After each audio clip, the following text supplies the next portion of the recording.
Graça e paz da parte do Senhor Jesus Cristo.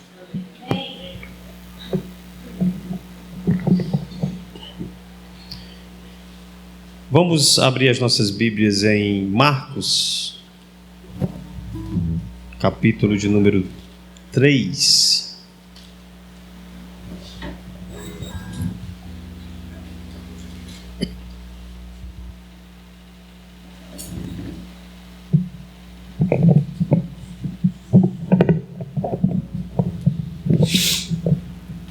Eu gostaria de tentar hoje ser bem direto, porque às vezes quando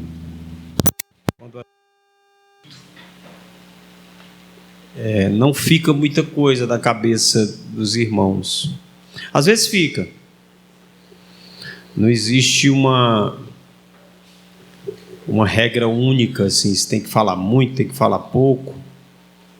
Às vezes a gente fala bastante, explora bastante os textos, vai lá versículo por versículo, vai trazendo a interpretação e as lições de cada versículo. Tem irmão até que gosta de anotar, porque sabe que não vai guardar tudo na cabeça, né? Embora hoje nós tenhamos em alguns momentos a possibilidade de sermos gravados, né? E aí a pessoa pode acessar a qualquer momento e ver. Mas no meu coração hoje tem um desejo de ser bem direto e ficar num ponto só. Em um ponto só, uma ideia só, uma mensagem só. De maneira que até o mais novo, o mais criança que tiver aqui hoje possa entender essa mensagem. Ela é uma mensagem que tem a ver com a conexão com Deus. É uma mensagem que está junto de Deus, com estar perto da presença de Deus. Há alguns sábados atrás eu trouxe alguma palavra sobre isso, sobre a presença de Deus, como Deus quer estar presente conosco, como Ele quer estar junto de nós desde o começo. Ele nos criou, Ele colocou o homem em um jardim e Ele estava sempre lá. Não somente dessa maneira que a gente entende hoje, nós sabemos Deus está aqui, Deus está no nosso meio, nós cremos assim. Mas ele vinha de uma forma mais intensa, mais palpável, assim eu creio.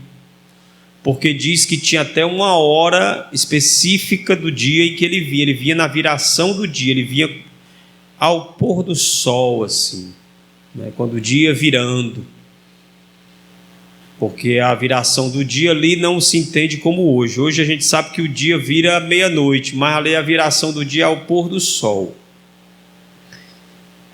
E até hoje, alguns dizem assim de maneira poética que aquela angústia que algumas pessoas sentem de tardezinha é uma saudade de Deus. Isso é uma coisa que eu já ouvi algumas pessoas dizerem, não interpretando, mas dizerem assim, quando dá uma hora dessa, assim, 4h30, 5h, 5h30, que vai assim, o sol vai meio que baixando e o céu vai ficando assim meio avermelhado e nem está claro, nem está escuro, me dá uma coisa ruim assim.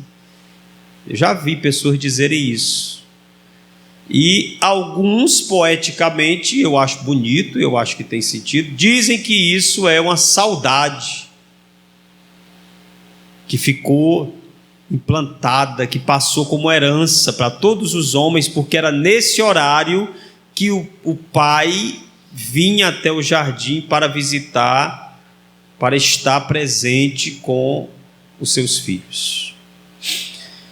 Então Deus sempre quis e sempre quer estar presente, e Ele está trabalhando, porque Deus é um Deus trabalhador. Jesus disse: meu Pai trabalha até agora. Deus está trabalhando para que nós fiquemos eternamente na presença dEle. Este é o nosso fim, nosso destino. O nosso destino é a presença eterna de Deus. Porém, Deus colocou no coração de alguns homens, por meio da inspiração do seu Espírito, que eles deveriam construir um lugar para a presença de Deus, um ambiente para a presença de Deus, um espaço para a presença de Deus. Então os homens construíram altares, os homens construíram tabernáculos e construíram templos, e tudo isso foi vontade de Deus. E tudo isso era um impulso da alma humana para estar perto de Deus. Estar perto de Deus. E essa é a mensagem dessa noite, que a gente fique mais perto de Deus, porque eu sei, e vocês também sabem, cada um de nós sabemos, que no nosso dia a dia a gente fica perto de tanta coisa, a gente fica perto de tantas ideias, a gente está toda hora se perturbando, a gente está vivendo uma sociedade. E aqui eu não quero me referir à doença, mas a gente está vivendo uma sociedade do déficit de atenção. Repito, eu não estou me referindo à doença, existe uma doença chamada déficit de atenção, problema de atenção, existe. Mas nós estamos vivendo uma dificuldade de atenção. As pessoas não conseguem se concentrar. As pessoas passam pelas telas dos celulares, elas passam 15 segundos, elas passam 30 segundos, elas passam 1 minuto, elas passam 5 minutos, 10 minutos já é muito. Ouvir uma mensagem de 1 hora, pouca gente aguenta. Então a gente vive numa correria de pensamento, de perturbações, de ansiedades, de distrações. Essa é a palavra. Essa é a palavra. São distrações que a gente tem vivido. E essas distrações nos afastam de Deus. E aí a gente vem para a igreja e a gente ouve muitas coisas, como a gente ouviu hoje aqui pela manhã, por exemplo, né? Pela manhã nós meditamos, nós estudamos a parábola dos talentos. E nessa parábola, essa parábola enfatiza ações que a gente tem que fazer, obra de Deus. Você tem que fazer a obra de Deus. Todos lembram que ali os 3 trabalhadores receberam talentos. Um recebeu 1, outro recebeu 2, o outro recebeu 5. E ali Jesus nos indica que é preciso agir, porque o que recebeu 5 agiu, o que recebeu 2 agiu, e o que recebeu só 1 enterrou o talento, guardou, preservou, não agiu, ele não partiu para o trabalho, ele não partiu para a obra. Hoje pela manhã nós meditamos nisso. Mas a mensagem que eu estou trazendo é algo que completa isso, ou que vem antes disso. A mensagem que eu quero trazer nessa noite é algo que tem que vir antes da ação. Antes de você sair para pregar, antes de você sair para evangelizar, antes de você abrir a boca para cantar, antes de você usar suas mãos para tocar, antes de você usar seus pés para andar e socorrer ao doente, e socorrer ao cansado, e socorrer ao pobre, antes de você fazer essas obras todas, que são da vontade de Deus, que Deus quer que você faça todas elas, existe algo que a gente às vezes está esquecendo, e que hoje, em nome do Senhor Jesus Cristo, eu gostaria de lembrar os irmãos, usando a palavra de Deus, como eu disse, de uma maneira sucinta, de uma maneira direta. E leio então, no nome do Senhor Jesus Cristo, que está aqui presente nessa noite, e que é poderoso para tirar todo o mal, é poderoso para curar toda ferida, é poderoso para acalmar o seu coração, minha filha. Jesus é poderoso para acalmar o seu coração aí onde você está. e a palavra do Senhor será anunciada. Essa palavra será anunciada.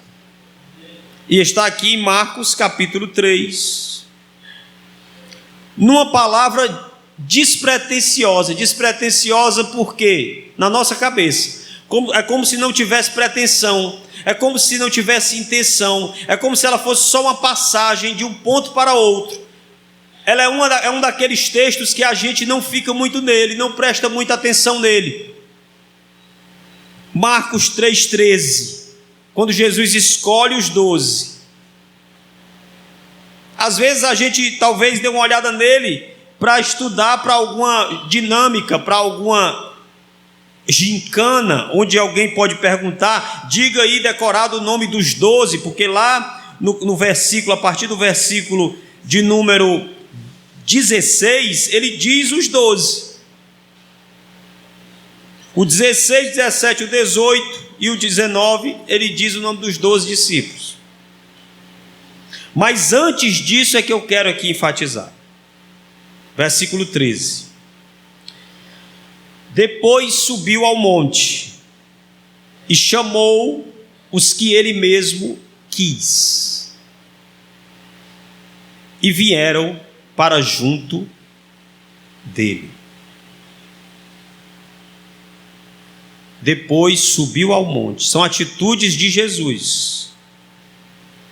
Isso aconteceu depois de um momento em que ele curou o homem da mão ressequida, e depois ele curou muitas pessoas à beira-mar, e aí depois ele subiu ao monte. Agora nós não vamos curar ninguém, agora nós não vamos pregar para ninguém, agora eu vou subir a um monte. Isso fala de presença de Deus, isso fala de contato com Deus. Em outro evangelho informa que Jesus passou a noite em oração e depois, subindo a esse monte, chamou para si aqueles que ele mesmo quis. Ele chama a quem ele quer. Irmãos, eu não posso ter uma certeza assim, se ele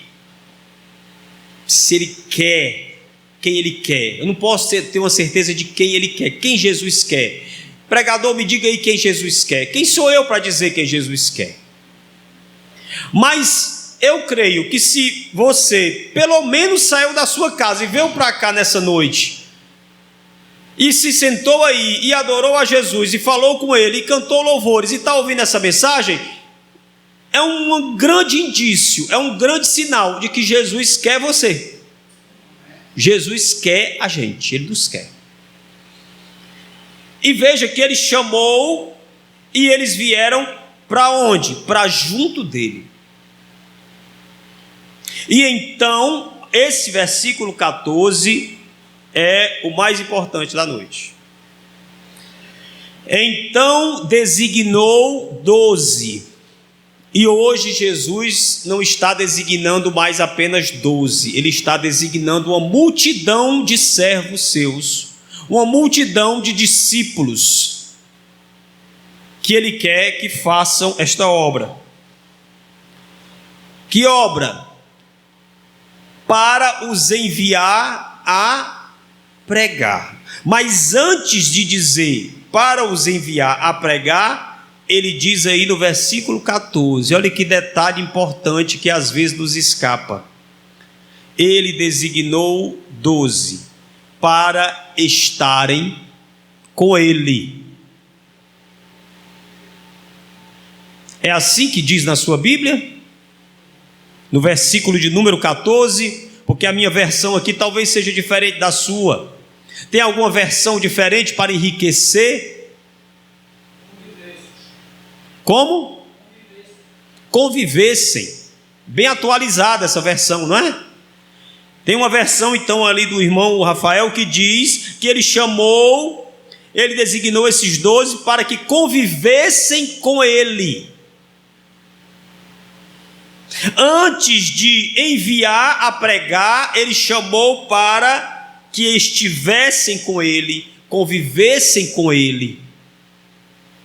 Tem passagens lá na frente, em Atos, quando Jesus já tinha subido aos céus e os apóstolos estavam aqui pregando. Tem passagens que dizem assim: e olhando para eles, para aqueles seguidores do Cristo, eles perceberam só em olhar para eles que eles haviam estado com Jesus.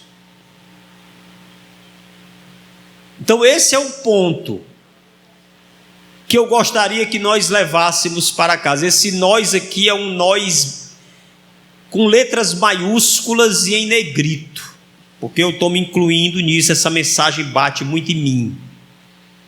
Que nós levemos isso para a nossa casa. Antes de pregar, antes de exercer a autoridade de expelir demônios, que está no versículo 15, e de fazer toda e qualquer obra de Deus, cantar, tocar, socorrer, administrar na igreja, evangelizar nas ruas, antes de tudo isso, e sempre e nunca parar de estar com Ele, de conviver com Ele, de ter um tempo com Ele, que você pode chamar de um devocional, que você pode chamar de orar a palavra.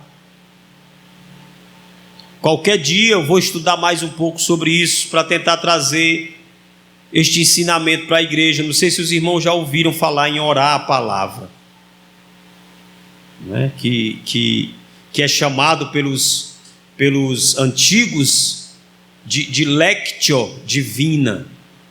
Talvez o pastor Queiroz já tenha ouvido falar nisso. Você vai lendo a palavra e você vai orando conforme o que você está vendo na palavra. Você vai lendo uma passagem como Colossenses, que vai falando que Jesus é a imagem exata do Deus invisível, e em vez de dizer Jesus é a imagem, tu fala com ele: Cristo, tu és a imagem do Deus invisível. Você vai lendo e vai orando, vai lendo e vai orando, vai lendo e vai orando. É um exemplo de como você pode estar com Ele. É um exemplo de como você pode conviver com Ele. Pode ser um devocional, em que você está ali lendo a palavra, depois você faz uma oração, você lê um comentário a respeito daquele texto que você leu.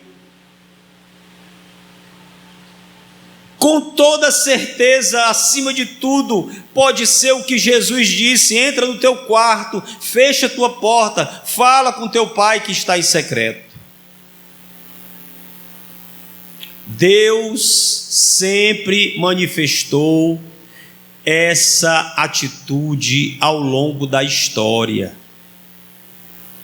Lembrem-se que Deus tirou Moisés do meio de uma multidão de quase 2 milhões de pessoas e disse: vem para cima do monte ficar comigo. E com Deus Moisés passou 40 dias e 40 noites,